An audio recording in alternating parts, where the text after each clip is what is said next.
या पूजयति पुण्यात्मा सा शिवं प्राप्नुयात् ध्रुवम्। बिल्व जो है,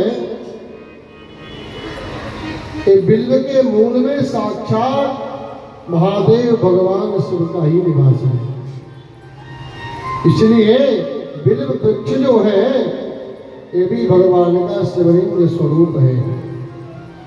या पूजयति पुण्यात्मा सा शिवं प्राप्नुयात् ध्रुवम्।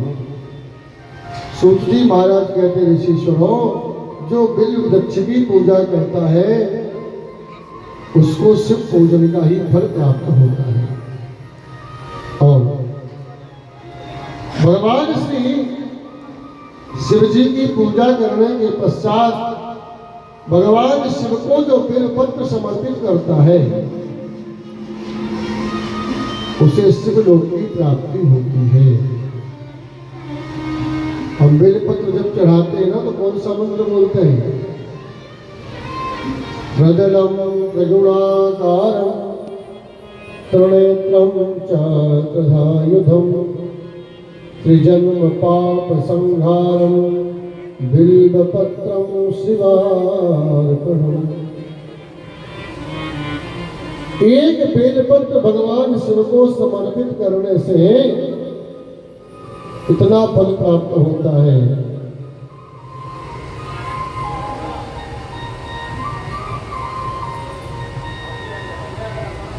तीनों जन्मों के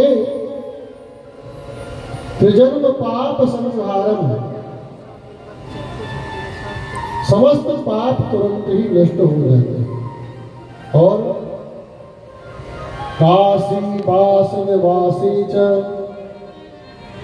काल भैरव पूजनम कोटि कन्या महादानम बिल्वपत्रं शिवार्पणम्। काशी में वास करने से जो पुण्य प्राप्त होता है, नित्य प्रति काल भैरव भगवान का पूजन करने से जो पुण्य प्राप्त होता है, और कोटि कन्या महादानम, 1 करोड़ कन्या दान का जो फल प्राप्त होता है वह फल केवल एक बेलपत्र चढ़ाने से प्राप्त हो जाता है। तो कितनी बड़ी बेलपत्र की महिमा बताई है।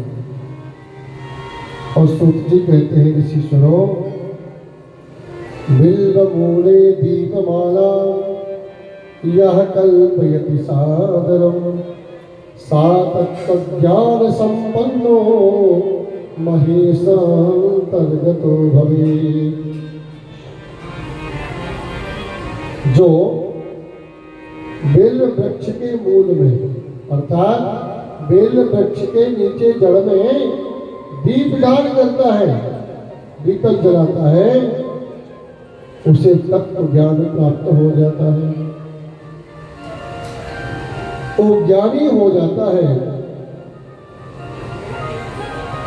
बिल्व शाखां समादाय हस्तेन नवपल्लवं गृहीत्वा पूजयेत् बिल्वं स च पापैः प्रमुच्यते। बिल्वमूले शिवरतं भोजेत्यस्तु भक्तिता एकं वा कोटिगुणितं तस्य पुण्यं प्रजायते। भगवान शिव की पूजा में या उनके नैवेद्य में जो बेल पत्र चढ़ा देता है उसे करोड़ गुना फल प्राप्त होता है। कोटि गुणितम तस्य पुण्यम प्रजायते। ऐसा अद्भुत बेल पत्र का महिमा बताई है। इसके अनंतर श्री सूत जी महाराज कहते हैं ऋषिश्वरों, जैसे भगवान को बेलपत्र चढ़ाने का पुण्य का वर्णन किया, इसी प्रकार भगवान शिव को भस्म लेपन करने का भी विधान है। भस्म की बड़ी महिमा बताई।